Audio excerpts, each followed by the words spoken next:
On va attendre encore 1 ou 2 minutes et ensuite on va commencer. Bonjour aux participants qui se sont branchés. Donc, je vois Léo, Lisbeth, Eliel. Donc, bienvenue à l'atelier À vos robots, un défi, plusieurs possibilités. Nous allons commencer sous peu.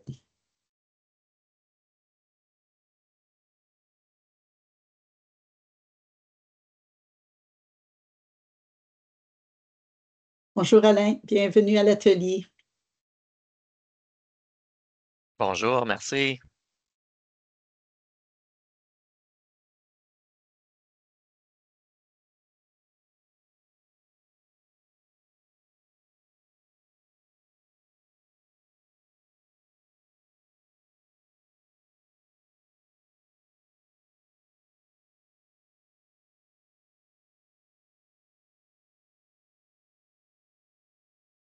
Donc, Marc-André, est-ce que tu es prêt? Oui, ça va. OK, donc je vais commencer. Donc, bonjour, je m'appelle Joanne Héroux-Ferro et je suis leader pédagogique au sein de l'équipe tactique du Centre Franco. Donc, je vous souhaite la bienvenue à l'atelier À vos robots, un défi, plusieurs possibilités.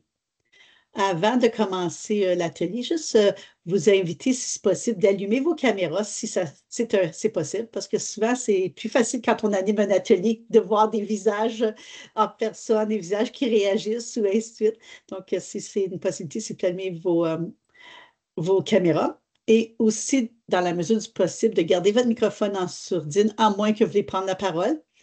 Si vous avez des questions, vous pouvez soit les écrire dans la boîte de clavardage ou même lever la main. Moi, durant l'atelier, je vais garder un œil sur la boîte de clavardage et sur les mains levées et au besoin, je vais intervenir pour que Marc-André puisse répondre à vos questions. L'atelier va être enregistré et c'est aussi disponible pour visionnement à la fin du colloque. Donc, peut-être 1 à 2 semaines après le colloque, tous les ateliers sont disponibles pour visionnement. Donc, sans plus tarder, il me fait plaisir de vous présenter notre animateur, Marc-André Comeau. Donc, Marc-André est coordonnateur et en technopédagogie du Centre du Conseil scolaire public du Nord-Est, donc le CSPNE, et est aussi conseiller pédagogique avec l'équipe tactique. Il accompagne depuis l'automne 2023 les écoles élémentaires et secondaires dans la mise en œuvre du continuum des apprentissages à l'ère numérique, STIAM, et tous les dossiers en lien avec la technologie au service de la pédagogie. Donc, bienvenue au colloque TAC 2024-2025, Marc-André, et à toi la parole. Excellent, merci Joanne et bienvenue à tout le monde. Donc, il y a des noms ou des visages que je reconnais, donc Léo de l'équipe évidemment, puis Alain, que si je me souviens bien, il a un peu le même rôle que moi, je pense, dans un autre conseil, mais il était de l'atelier l'année passée, notre atelier TAC, Pierre et moi. Donc, Joanne a mentionné un peu mon rôle au sein de mon conseil, donc le voilà aussi encore, mais dans le fond, juste peut-être préciser ou ajouter que moi, je m'occupe de la région nord du conseil, donc des Rockow Falls à Hearst. Donc, mon bureau est à Hearst, mais présentement, je suis à Timmins, dans une des écoles à laquelle que j'accompagne, dans le fond. Puis, mon collègue Pierre Daigle, lui, s'occupe, que vous connaissez peut-être, mais il s'occupe de la région sud du conseil, qui est de North Bay. Désolé. Excusez, North Bay, Parry Sound, Sturgeon Falls et New Liskeard. Alors, voilà. Donc, j'ai cru bon commencer aujourd'hui avec un petit retour sur l'atelier que Pierre, justement, et moi avons présenté l'année passée. Je n'en parlerai pas longuement, là. Je sais qu'Alain était là, les autres, non, probablement. Mais juste pour un petit retour sur ce qu'on a présenté, parce qu'aujourd'hui, on va faire un peu, j'aime dire qu'on fait un peu un zoom-in sur une de nos activités. Mais l'an dernier, puis avant de passer à ça, là, si jamais vous avez des questions, des commentaires, comme on n'est pas un gros groupe, puis je pense que ça pourrait bien aller si participer comme n'hésitez pas à lever la main ou à prendre le micro ou peu importe, dans le clavardage là, au fur et à mesure. En gros, l'année passée, ça présentait une vue d'ensemble des initiatives technopédagogiques au sein de notre conseil. On a présenté le matériel distribué. Donc, dans chacune de nos écoles ont le même matériel. Il y en a qui ont un petit peu plus certaines choses, mais de base, toutes les trousses sont partagées ou pas partagées, sont répandues pareillement dans le conseil. On a aussi partagé certains défis vécus et prévus avec tout ça. Mettons, on avait parlé un petit peu de ça avec TAC. Puis, on a aussi fait le tour de nos 5 Excusez, je parlais de défis, mais c'était défis, les initiatives ou les genres de compétitions. Donc, on a fait une tournée STIAM, on l'a fait encore cette année. On a fait le tour de chacune de nos écoles, Pierre et moi. Donc, c'est pas un conseil extrêmement grand ou plusieurs écoles, donc on est capable de le faire. On a une compétition de codage en décembre. On a la compétition robotique que je vais plutôt présenter en détail aujourd'hui, qui est à vos robots. Puis, on a une mission Minecraft. Donc, pendant le temps d'une journée, les élèves rentrent dans l'univers Minecraft avec tout ce que ça implique comme épuisement de batterie de portable et tout. Là. On connaît les ressources que Minecraft utilise, quand même assez exigeant. Et puis, on fait un retour sur l'année à la fin, une foire virtuelle. Virtuelle en ce moment, elle était virtuelle en fait, de partage de succès. On fait le tour des écoles, des gagnants de certaines de ces compétitions-là, puis un petit partage de succès, c'est ça. On a aussi un site web qu'on bâtit là, dans le AV. Là. Alain connaît bien le AV, je pense. Donc, on a un petit site où on monte tout, on met tous les documents pertinents ou en lien avec ça. Donc, ça, c'était un peu, en quelques mots, ce qu'on a vu l'année passée. Cette année, on va plutôt concentrer sur vos robots. Donc, je vais l'avoir plus en profondeur. Puis, cette initiative-là cible les élèves de la première à la 8e année de notre conseil en ce moment. Qu'est-ce qui la rend possible? Bien, le matériel distribué dans les écoles est pareil. Donc, tout le monde a à peu près les mêmes éléments en main pour travailler là-dessus. Ensuite, ce qu'on aime, c'est qu'il y a différentes façons d'atteindre l'objectif visé. C'est un peu le titre de l'atelier d'aujourd'hui, mais on donne un objectif, mais nous-mêmes, en le donnant, on s'attend à certains partages ou à certaines choses, mais on est souvent surpris de ce qui nous est soumis. Et un retour rapide sur le différent matériel. On va faire maintenant un retour rapide sur le différent matériel disponible pour une de nos écoles typiques. Donc, ceux qui étaient là l'année passée vont s'en souvenir, mais j'ai sorti certaines données. L'année passée, on avait donné, on avait soumis un Forms aux participants. Donc, je suis allé ressortir ces données-là. Ce n'est pas le plus grand échantillon, mais quand même. Donc, on avait posé la question, dans mon école, le matériel STIAM qui est là, où j'ai du matériel STIAM disponible pour toutes les salles de classe, certaines salles seulement ou incertains. Donc, on voit que la plupart des conseils ou des répondants avaient mentionné que c'était peut-être pas toutes les salles de classe qui avaient accès au même matériel, ce qui n'est pas notre cas. Ensuite, on a demandé quels robots les plus jeunes programmeurs, donc de la première à 6e année, malgré qu'il y en a qui peuvent s'utiliser dans plus d'un cycle, si on veut. Là. Donc, on a eu ces réponses-là comme robots qui étaient populaires, mettons, dans les différents conseils, et pour les plus vieux, un petit peu. On a ces données-là. Comme je dis, pas les plus grands échantillons, mais ça nous a quand même ça nous a marqué parce qu'on a remarqué que les réponses les plus populaires, dans le fond, et c'est ce qu'on voit ici, ce sont les robots qui peuplent nos écoles. Donc, les robots que nous avons dans nos écoles, je crois que plusieurs conseils ont un peu les mêmes. Donc, on trouvait ça intéressant. De quoi a l'air le matériel? Il y a, du fait que plusieurs conseils ont des robots semblables, peut-être que vous le connaissez, mais quand même, quelques constats, ce que je viens de dire, plusieurs semblent préconiser du matériel semblable. La variété offre plusieurs possibilités, une belle progression. Donc, nous, on a plusieurs trousses, qui est peut-être le cas ailleurs aussi, mais on a plusieurs différents robots. Donc, un même projet peut inspirer des élèves à travailler dans Zero, par exemple, ou les Lego Spike, peu importe. Donc, il y a plein d'options possibles, justement. J'ai pensé ici mettre une activité Lumio que nous avions préparée pour juste un peu remettre les trousses qu'on a soumis aux élèves, dans le fond, ou à certains élèves, où on a proposé à certains enseignants de refaire vivre aux élèves juste pour se rappeler quelle trousse ou quel matériel appartient que nous avons, dans le fond. Puis, avec Lumio, si vous connaissez, donc on peut faire plein d'activités ludiques un peu avec ça. Donc, je vous invite à vous rendre sur la page Lumio. J'ai mis le lien au clavardage aussi. Je vais me rendre de mon côté. Puis, c'est un petit jeu de mémoire. Espérons que ça va fonctionner. J'ai mis qu'on pouvait, les invités pouvaient se joindre. C'est un petit jeu de mémoire, donc juste, vous allez voir une image d'un robot et une définition. Donc, c'est juste d'associer, dans le fond, l'image au robot. Donc, ça fait, je sais que ce n'est pas l'activité la plus... c'est un peu enfant, mais c'est pour montrer, on l'a soumis, dans le fond, aux élèves. C'est un peu pour ça que je la présente aujourd'hui. Donc, n'hésitez pas à me faire signe s'il y a un défi ou si ça ne fonctionne pas. Moi, j'essaie de mon bord d'ouvrir le Lumio. Puis, je ne peux pas voir ce que vous allez répondre ou tout ça. Là. Donc, il y a certaines activités Lumio qui le permettent, mais celle-là, ce n'est pas le cas.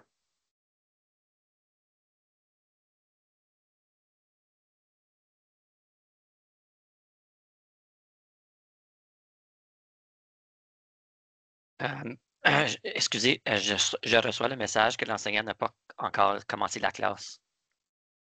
Oui, donc j'ai eu de la difficulté excusez, merci Alain, j'ai eu de la difficulté à connecter à mon Lumio. Je viens de cliquer, là, donc ça devrait vous le permettre. Est-ce que c'est le cas? Oui, ça fonctionne maintenant. OK.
Je vais laisser un petit peu de temps encore, mais si vous pouvez, de votre côté, me faites signe si c'est terminé, c'est achevé, puis ça va m'aider à terminer quand on poursuit. Mais sinon, ça se peut que je coupe pendant aussi, là, poursuivre.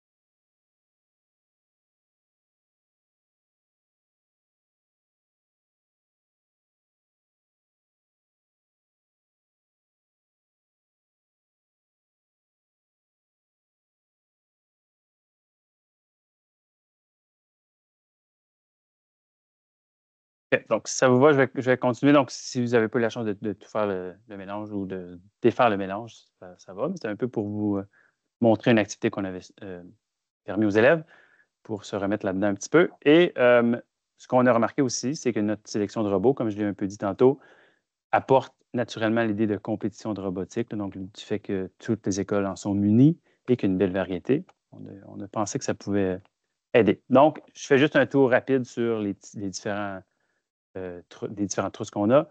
Donc, Bebot et Bluebot, un parcours qu'on peut programmer sur l'outil lui-même, une variété d'activités pour toutes les matières. Donc, il y en a qui s'en servent pour faire des parcours et les premiers balbutiements de codage, si on veut, pour les élèves. Ozobot, qui peut servir de différentes façons. Donc, on peut les programmer excusez, avec Ozoblockly.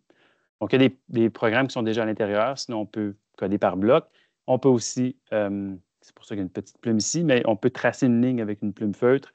Et il y a des capteurs qui vont permettre de suivre cette ligne-là. Et aussi, avec différents codes de couleurs ou des plumes de différentes couleurs, faire toutes sortes de manœuvres, là, donc des tornades, des spins, des turbos. Là. Donc, il reconnaît les différentes couleurs et fait le mouvement associé à un code qu'on lui donne.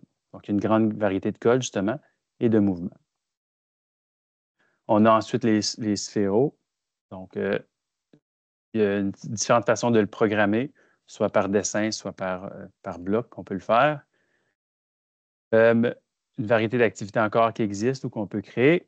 Plusieurs capteurs qui sont directement intégrés. Donc, aucun assemblage. Je pense que c'était une des définitions du Lumio, là, mais aucun assemblage requis pour celle-là. C'est simplement intégrer les capteurs qu'on peut utiliser de différentes façons. Un qui est plus populaire pour nos trousses ou pour nos compétitions, dans le fond, d'AvoRobot, ce sont les trousses Lego Spike. On en a deux niveaux, si on veut. Donc, on a les trousses essentielles pour des élèves. Puis, il y a un continuum Lego Spike, j'en parlerai peut-être un peu tantôt, mais qui a été conçu avant mon arrivée à l'équipe tactique. Et dans ce continuum-là, les Lego essentiels, ils atteignent la 4e année et le Spike Prime ou principal, c'est à partir de la 5e année qu'on a ciblé. Donc, beaucoup d'assemblages. On a ici jumelage de construction et de codage, des activités dont je parle dans le continuum qui existe, mais aussi ça fait appel à une grande créativité au niveau de la construction, de l'assemblage et au niveau aussi, ou surtout du codage. À noter que nos défis souvent permettent l'intégration d'autres matériels qu'on a. Je ne vais pas en détail dans les autres choses qu'on a dans nos trousses. C'était un peu une bonne partie de notre atelier de l'an dernier, mais en gros, des exemples. On pourrait utiliser du matériel de construction. Vous allez voir peut-être des exemples de ça tantôt. Les makey-makey, on ne l'a pas vu se produire, mais on a des idées de comment ça pourrait s'intégrer comme déclencheur peut-être d'activité. Et les microbits qu'on a aussi, qui pourraient... il y a un exemple tantôt que je montrerai, qu'il y a un groupe qui a décidé d'intégrer ça. Donc, c'était un peu le retour de l'an passé et la porte vers l'AvoRobot, les grandes lignes. Donc, c'est un même défi lancé, mais comme j'ai dit, adapté à différents niveaux, selon l'âge des élèves, selon le matériel disponible à leur niveau, évidemment, comme on a vu. Il y a différents moyens d'arriver à la destination, soit au niveau de l'outil utilisé, du code, de la créativité des groupes ou de la complexité. Donc, il y en a qui vont, oui, il y a des exigences de base, si on veut, mais il y en a qui vont ajouter pour rendre leur parcours le plus impressionnant possible. Et comme pour toutes nos initiatives que je mentionnais tantôt, celle d'AvoRobot permet une appropriation accrue du matériel STIAM. Donc, les élèves, mais aussi les enseignants, apprennent à bien utiliser le matériel ou à bien le connaître. Une confiance des élèves, en même temps, qui va rehausser celle des enseignants ou des enseignants. Donc, on le vit ou on le voit. Il y a un engouement évident, là, donc du moment qu'on fait la diffusion ou la promotion des initiatives, on en entend parler à l'échelle du conseil souvent.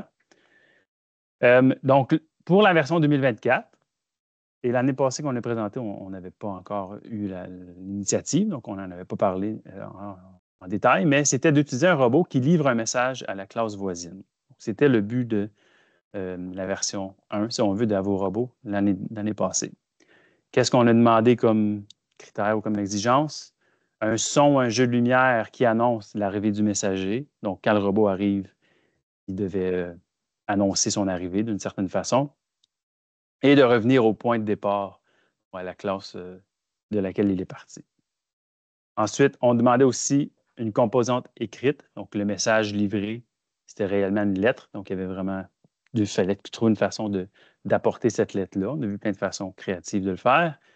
Et une image ou une vidéo d'explication du code. Donc, on voulait vraiment voir c'était quoi le code qui avait été soumis à ce moment-là ou envoyé au robot, dans le fond.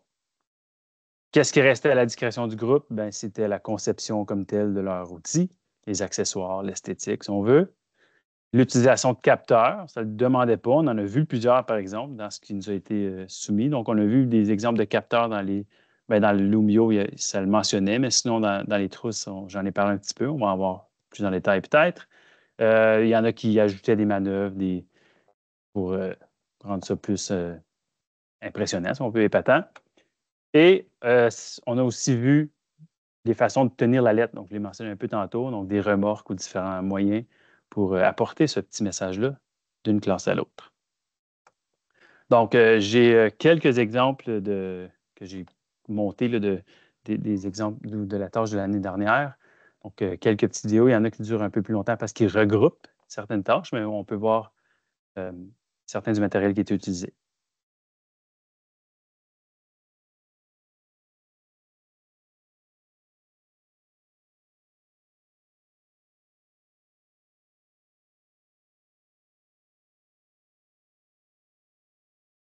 Juste à noter que pour faire le montage, j'avais accéléré la vidéo. Donc, les robots n'allaient peut-être pas toujours aussi vite. J'oublie si j'avais toujours accéléré.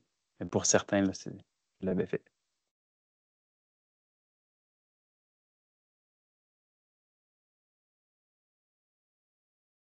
Vous allez voir la popularité quand même de Lego Spike, mais il y avait d'autres outils utilisés.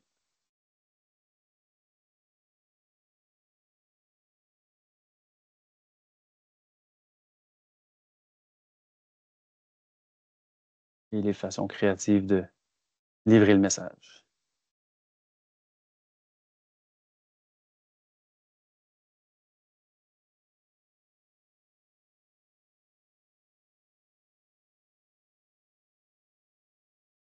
Donc, tous ces exemples-là provenaient de la même école, de 2 différentes salles de classe, si je me souviens bien. Mais on a vu quand même la variété d'outils qui ont été utilisés pour ces tâches-là. D'autres petits exemples?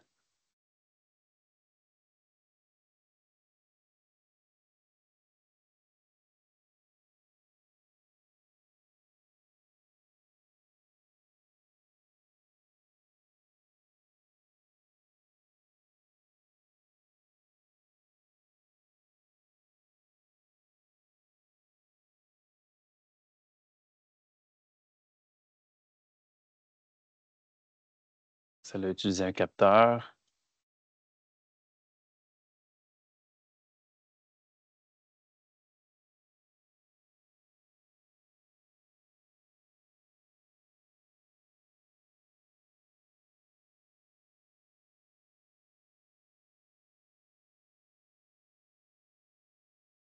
Donc, ça, c'est des plus jeunes élèves là, qui avaient travaillé, dans ce cas-ci, avec les Bluebots. Il y a une belle petite remorque. Donc, il annonçait son arrivée de cette façon-là. Ici, il y avait un petit jeu de lumière et de son.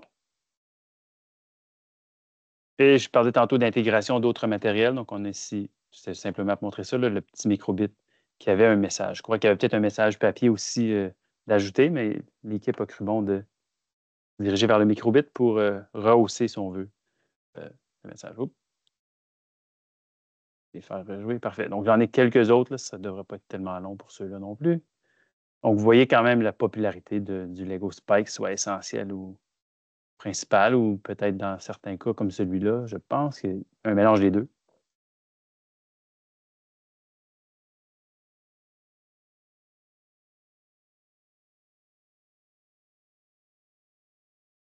Un ajout d'un haut-parleur pour que le son diffuse de là. Et j'oublie, c'est des élèves qui avaient parlé, le son, c'était vraiment un message ou quelque chose comme ça. Là.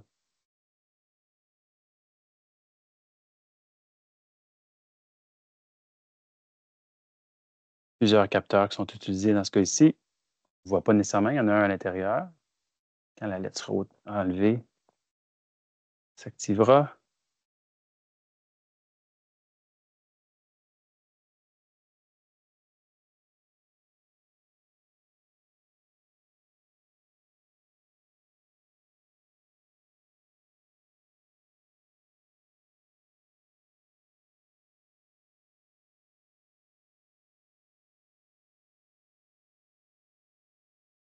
Donc là, ils ont zoomé au moment que le message se faisait entendre. On ne l'a pas entendu, mais c'était le cas.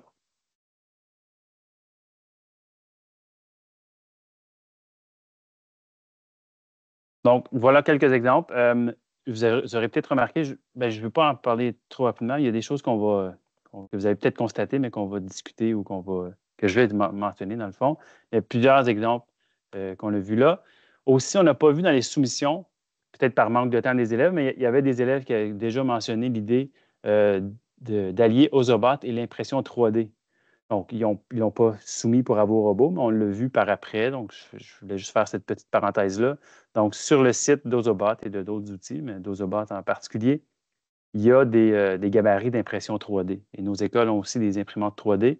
Donc, les élèves sachant ça, ont cru, bon, bien, ça pourrait être intéressant d'utiliser la remorque ou le petit bulldozer qui est là pour à différents moyens. Donc, par la suite, pas avec Avorobot, mais par la suite, il y en a qui sont allés plus loin avec cette petite impression-là 3D qui va parfaitement bien avec les Ozobots. Au total, l'an dernier, c'est environ 50 soumissions qui ont été envoyées ou qu'on a reçues. Donc, ça a été, vous pouvez l'imaginer, peut-être pas facile de choisir les gagnants, surtout avec ce que vous avez vu, peut-être ça vous donne un aperçu des fois, il y en avait plusieurs qui utilisaient à peu près les mêmes composantes, qui avaient les mêmes, pas critères, mais qui avaient les mêmes critères de réussite, si on veut. Donc, c'était pas évident à faire. Je vais juste mentionner, je crois que je l'ai remis dans les diapos plus tard, là, mais vous avez peut-être vu que dans les vidéos, il y a des parcours qui n'étaient pas parfaitement réussis. Donc, il y en a un qui rentrait dans le mur, il y en a un qui s'accrochait à une chaise.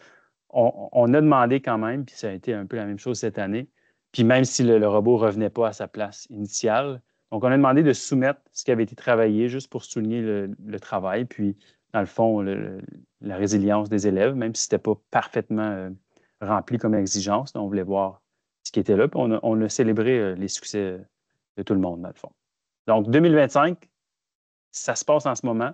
La compétition, le thème est un peu différent. L'hiver est depuis un certain temps parmi nous, apportant son lot de neige, de glace, de froid et de journées d'intempéries. Vous aurez à vous inspirer de cette saison pour à vos robots cette année.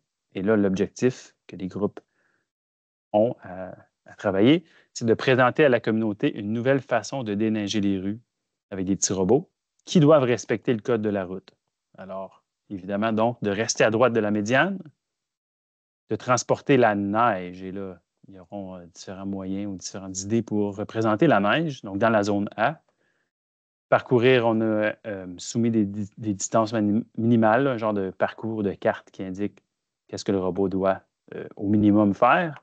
Effectuer les virages selon justement ce plan fourni, qui est différent un petit peu pour différents niveaux. Et faire le parcours en sens inverse, encore à droite, pour pousser la neige de l'autre voie, si on veut, dans la zone B. Donc, ce que ça donnait comme petit parcours, ce n'est pas l'image la plus claire, là. Ça a été envoyé plus clair que ça, mais en gros, on a les exigences ou les critères qu'on demandait. Donc, de se rendre ici à droite, déposer, parcours inverse, déposer avec un angle de 90 degrés. Les distances et les angles sont différents pour les élèves plus vieux que la première à la troisième année. Donc, c'est ce que les élèves reçoivent. On demande aussi, par exemple, je vais commencer avec les suggestions. Donc, on suggère, pas nécessaire, mais on suggère des jeux de son et de lumière à mesure que le robot fait son chemin. L'utilisation de capteurs, peut-être pour déclencher le robot, annoncer qu'il y a une neige qui vient de tomber et que c'est le temps de partir. Ou peut-être ça peut se faire aussi avec l'utilisation d'un autre robot qui travaillerait à ce moment-là avec le chasse-neige là, pour cette corvée-là. On demande, par exemple, donc ça c'était des suggestions, mais on demande d'inclure également un court texte qui décrit le chasse-neige. Donc, ça peut être on a parlé d'articles de journal, peut-être pour annoncer l'arrivée là, ou ceux qui sont moins à l'aise avec l'article dans les plus jeunes, juste une façon de parler de l'outil.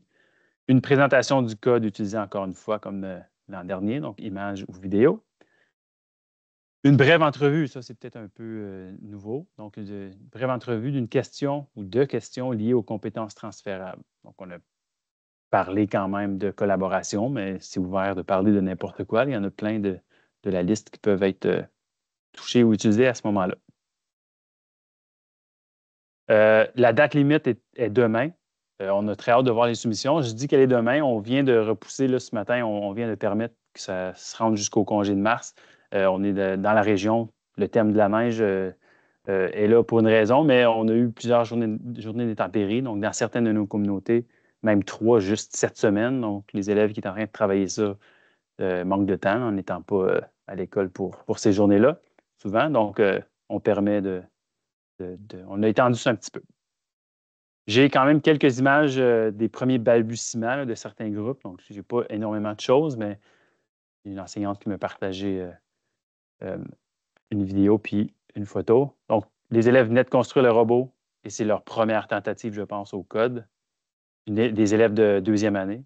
Donc, c'est leur première vidéo. Donc, après ça, ils ont fait beaucoup de chemin selon ce que l'enseignante m'a partagé.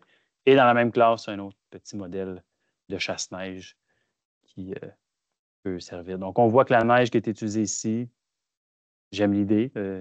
C'est pas blanc, mais quand même, c'est parfait comme taille, je pense, comme neige. Il y aura d'autres idées, je pense, qu'on va voir dans nos soumissions.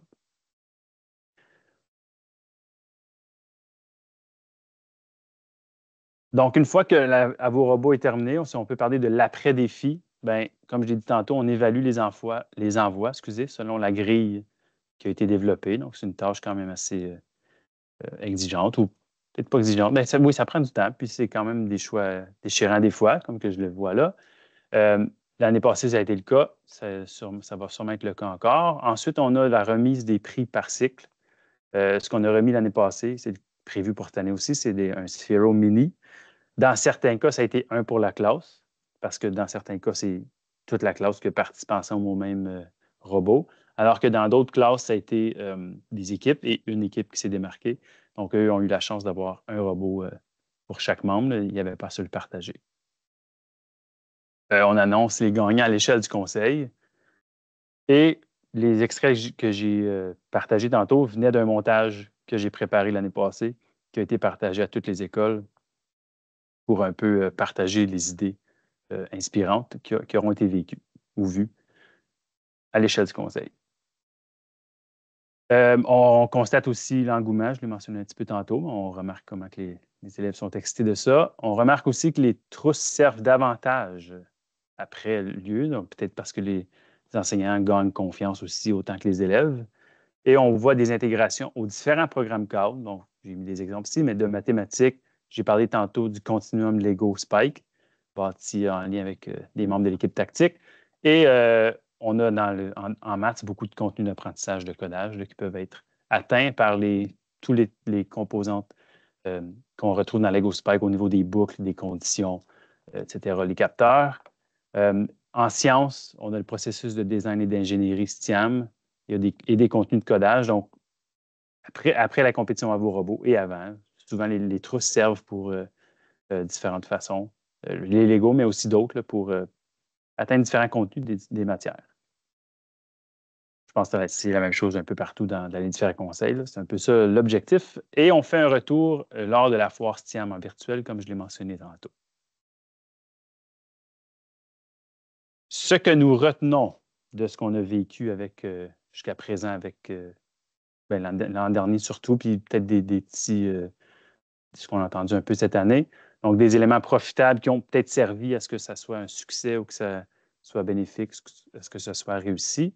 On a une diffusion efficace, donc je pense qu'on a trouvé des moyens de bien faire la promotion des activités. Donc, des affiches dans chaque école dès le début de l'année, en réalité, lors de notre tournée STIAM. Donc, quand Pierre et moi, on faisait le tour de chaque école, on a apporté des affiches, on a montré chaque initiative aux élèves. L'année passée, c'était nouveau. Cette année, ils s'en souvenaient de l'an dernier. Donc, ça a été un petit rappel. Puis là, déjà, on voyait l'engouement. Donc, ces affiches-là sont affichées justement dans les écoles à partir de ce moment-là. On fait une communication du mois, Pierre et moi, aux différents enseignants du conseil. Donc, il y en a eu une qui annonçait que la compétition s'en venait d'Abo Robot. Puis après ça, un courriel particulier pour la compétition.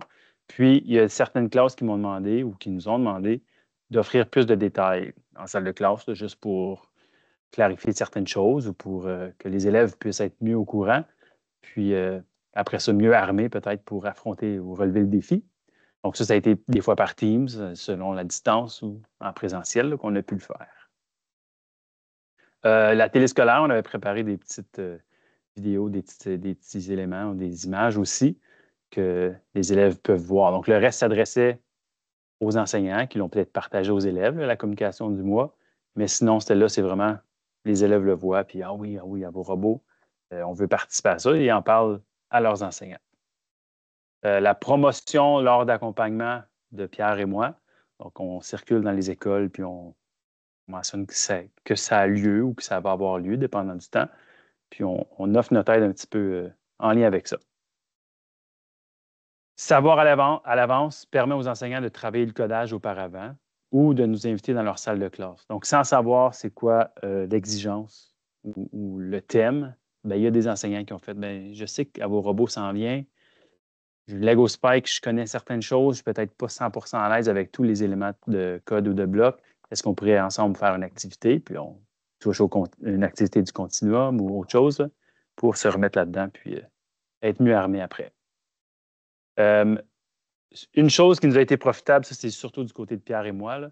Donc l'an dernier, on a profité de l'aide de collègues là, pour faire le tri ou l'évaluation des tâches. Donc on l'a vu tantôt, il y en avait une cinquantaine qui peuvent être de très courtes à quand même. Il y en a qui ont fait un bon chemin dans le corridor là, avec leur robot et qui avaient des capteurs qui s'activaient à mesure. Donc ça peut être assez long comme tâche. Donc on a profité de personnes qui nous aidaient un petit peu avec ça.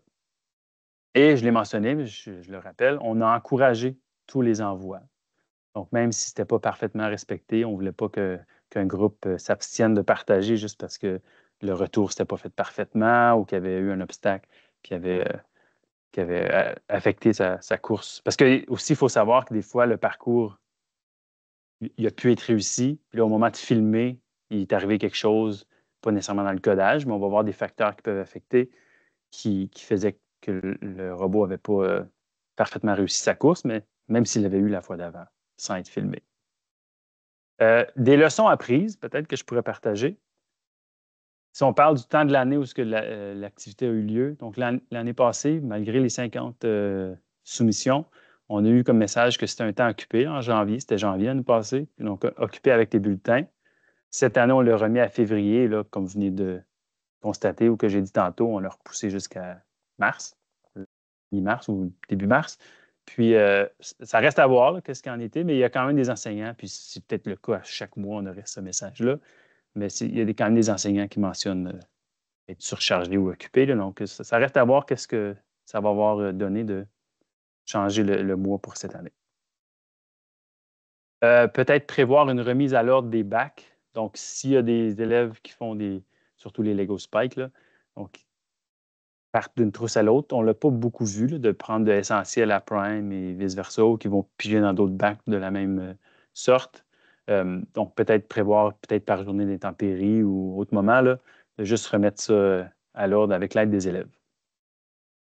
Permettre que les activités plus tard puissent avoir lieu. Vous avez peut-être vu tantôt des tuiles de céramique. Donc, c'est un exemple où est-ce que la surface du plancher, par ses imperfections ou ses dénivellations, peut affecter la trajectoire du robot. Là. Donc, ça a pu causer des frustrations peut-être à certains moments pour certains élèves, mais il y a des endroits où on n'avait pas le choix, c'est sûr, mais juste une petite note.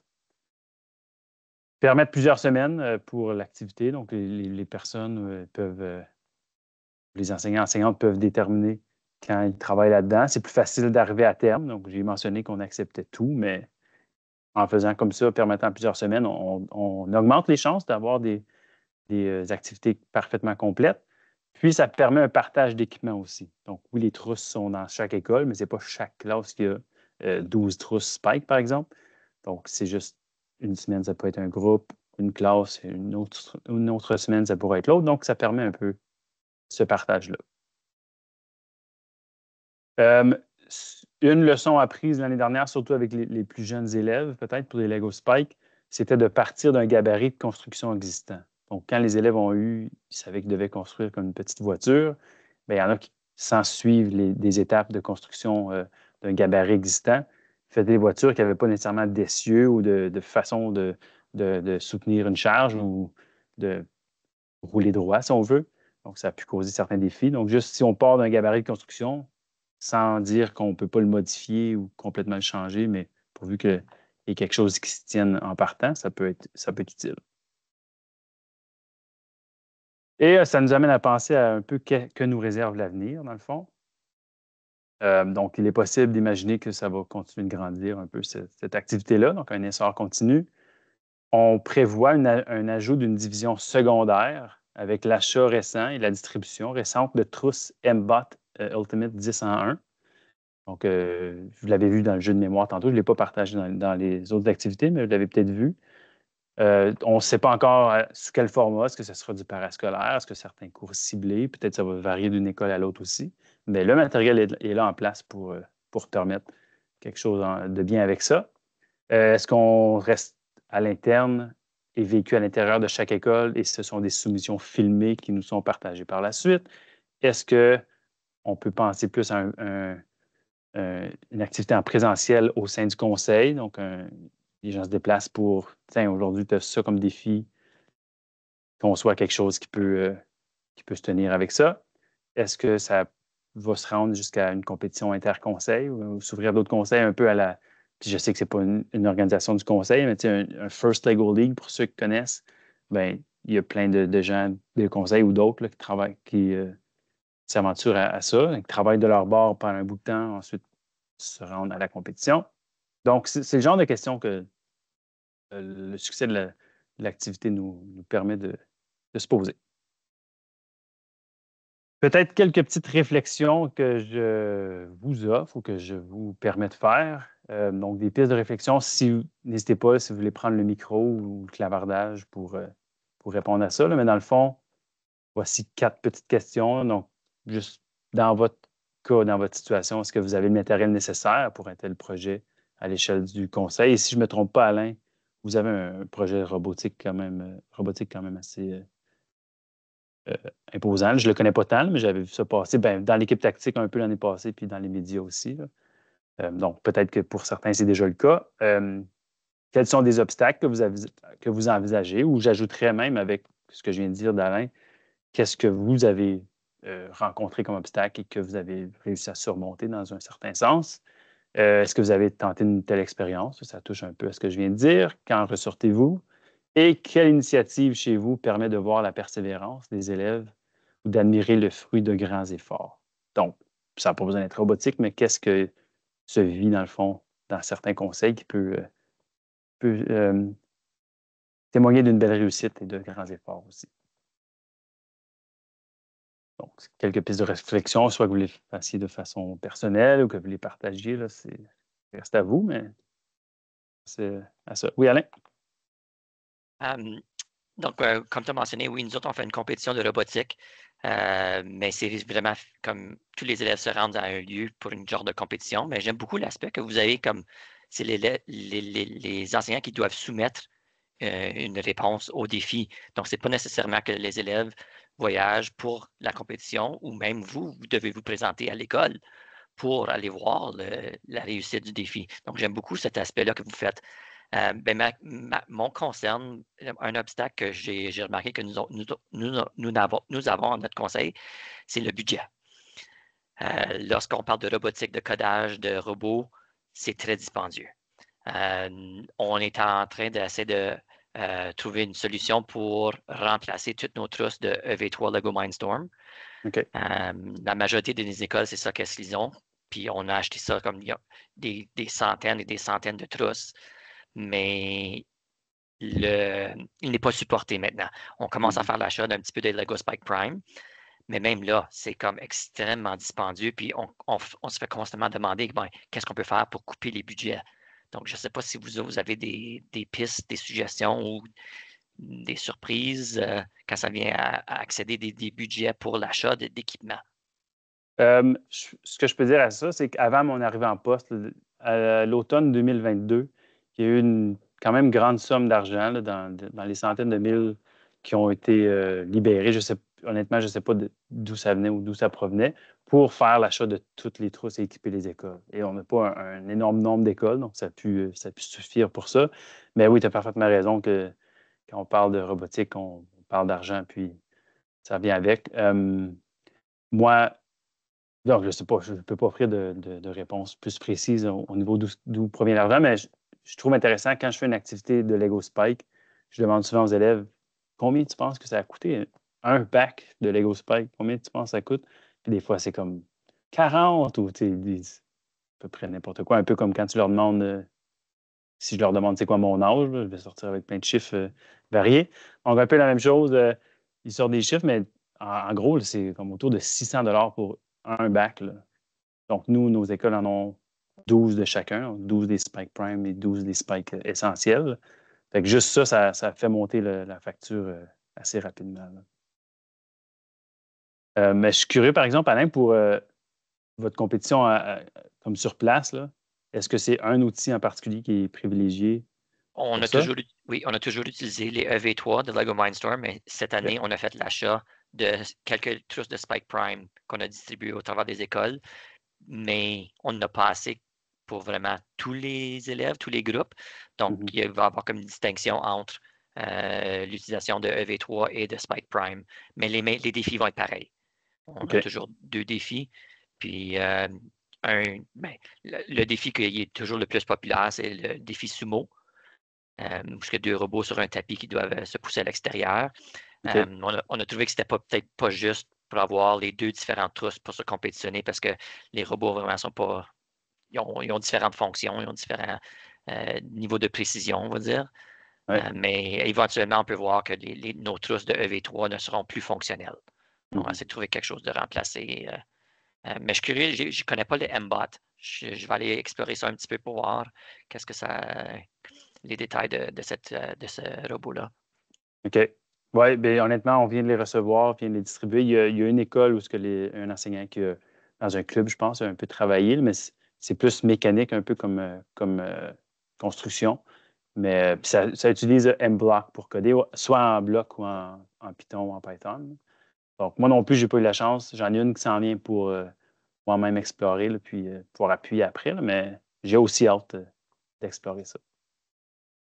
Mais c'est ça, je trouve ça intéressant aussi, votre fonctionnement. Puis ça m'avait amené à penser, OK, est-ce que ce sont des élèves, quelques élèves d'un club ou de certaines classes qui se rendent là, ou est-ce que c'est. L'année dernière, on a ouvert le défi de la 4e à la 8e année, puis on a OK. demandé aux classes de participer. Donc, c'était majoritairement la classe. Puis, honnêtement, l'année dernière, on a eu presque toutes nos classes de la 4e à la OK. 8e année. Puis, on a dû avoir 2 journées de compétition parce qu'on ne pouvait pas accommoder, on était comme 350 élèves pour chaque journée. OK. Donc, c'était vraiment un petit peu trop gros. Puis cette année, on a décidé, puis encore à cause des coupures budgétaires, on s'est fait demander de qu'est-ce qu'on peut faire pour réduire les coûts. Donc, malheureusement, cette année, on a décidé d'enlever les 7e et 8e années de la compétition, puis juste d'offrir de la 4e à la 6e, OK. puis faire peut-être quelque chose plus intime avec les 7 et 8 dans leurs écoles au lieu de Mhm. rassemblement. OK. Oui, intéressant. Puis, juste par curiosité, comme je sais que Benoît est dans ton équipe, est-ce que vous êtes deux qui avaient le même rôle à peu près, comme moi et Pierre, c'est ça? Exactement, oui. Oui, c'est exactement la même chose. Lui est tactique et technopède. Puis moi, OK. c'est Prayat et technopède. Ça vous fait combien d'écoles à couvrir? Euh, Si on parle d'écoles élémentaires, on a à peu près une douzaine d'écoles élémentaires et secondaires, on a à peu près une dizaine. Donc, OK. c'est séparé entre nous deux. Benoît a ses écoles, moi j'ai les miennes. Puis OK. c'est à peu près équitable comme en niveau de personnel qu'on accompagne. OK. Donc, ça ressemble un peu peut-être un plus grand nombre, un petit peu d'écoles, mais un territoire quand même assez grand aussi, là, je pense. Hein? Oui, c'est ça, oui. Ouais. Situation semblable avec des rôles semblables aussi, mais c'est intéressant comme fonctionnement varié, puis comment on peut se retrouver là-dedans.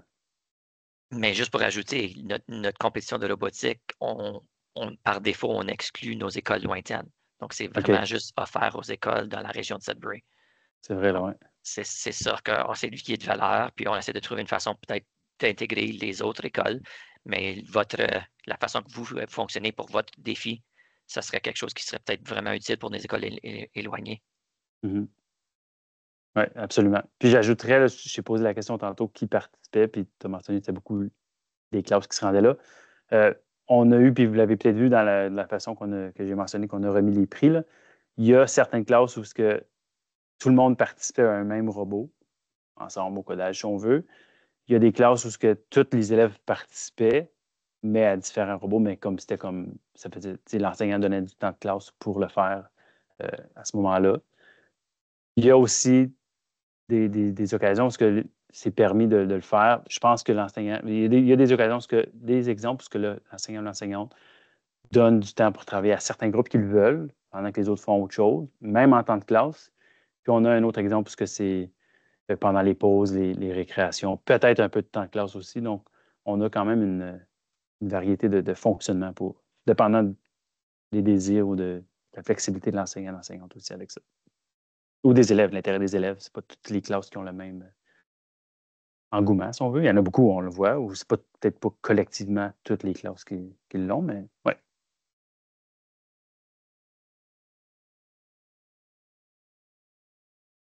Je vais peut-être partager, partager une petite anecdote. Justement, hier, j'étais dans une école du CSPNE, puis une classe au complet travaillait à préparer leur robot, et ainsi de suite. Puis, c'était vraiment impressionnant comment les jeunes étaient engagés et comment ils étaient persévérants. Parce ils ont eu beaucoup de défis avec les robots. C'était des plus jeunes, ils sont en 3e année. Puis, justement, il y avait beaucoup de défis avec le codage. Puis, ça n'allait pas comme ce qu'ils voulaient, mais jamais que j'ai vu, puis j'étais là pendant une bonne heure et demie, puis jamais j'ai vu un jeune qui était découragé, qui s'est frustré. Ils ont juste continué sans arrêt à tester. Puis, par la fin de la journée, ils n'étaient pas encore où ils voulaient être rendus parce qu'ils savaient que le délai arrivait. Donc, ils ont décidé en tant que classe d'aller demander aux plus vieux de la 7-8 de venir les aider aujourd'hui. Donc, les plus vieux se sont engagés de passer du temps avec eux aujourd'hui pour venir aider les jeunes avec le codage, pour leur expliquer un peu plus comment ça fonctionne, parce qu'eux, ils ont vécu le projet l'an passé. Donc, c'est juste très encourageant de voir les jeunes, comment ils se débrouillaient, puis comment ils s'y prenaient pour travailler ensemble, collaborer. Et surtout que l'enseignante est nouvelle, puis elle-même n'est pas à l'aise avec le codage, donc elle ne se sentait pas autant à mesure d'aider les jeunes comme qu'elle voulait, mais ça n'empêche pas l'implication des jeunes, et ainsi de suite. Donc, super intéressant de voir ça, puis de les voir s'engager. C'est un beau projet. Oui, puis tantôt, je parlais de frustration, puis les plus grandes frustrations que j'ai vues, puis comme tu as raison, que ce que j'ai vu, c'était beaucoup des élèves qui n'abandonnaient pas, qui étaient résilients. Mais les frustrations, c'était surtout au niveau de, comme je l'ai mentionné tantôt, des fois, c'est la tentative filmée qui avait eu un petit défi ou une roue qui avait accroché, pris dans une craque de la tuile ou des choses comme ça. Mais sinon, c'est juste parce qu'il l'avait eu avant, puis là, c'est filmé. C'est les plus grandes frustrations que j'ai vues. Mais j'ajouterais aussi que des fois, c'est juste les Lego Spike en particulier, c'est simplement la saleté sur les roues. À force qui s'accumule sur le plancher, là, ça peut s'accumuler sur les roues et ça paraît pas, mais ça peut faire quand même une assez grande différence dans le parcours. Des fois, on donne le message. Nettoie tes roues, ça devrait mieux aller. C'est ça, oui, des petits trucs pour eux. Donc, on est rendu à la fin de notre bloc. Donc, j'ai mis dans le clavardage le sondage de satisfaction. Si vous pouvez prendre quelques minutes rapidement pour remplir ça. Puis, moi, je vais en profiter pour remercier Marc-André d'avoir partagé ta passion, puis ton enthousiasme et tes connaissances en lien avec la robotique.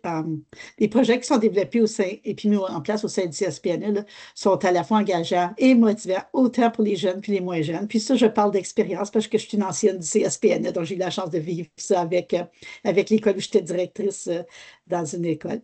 Donc, puis l'approche ludique que prend les projets prend l'acquisition des connaissances agréables et durables aussi.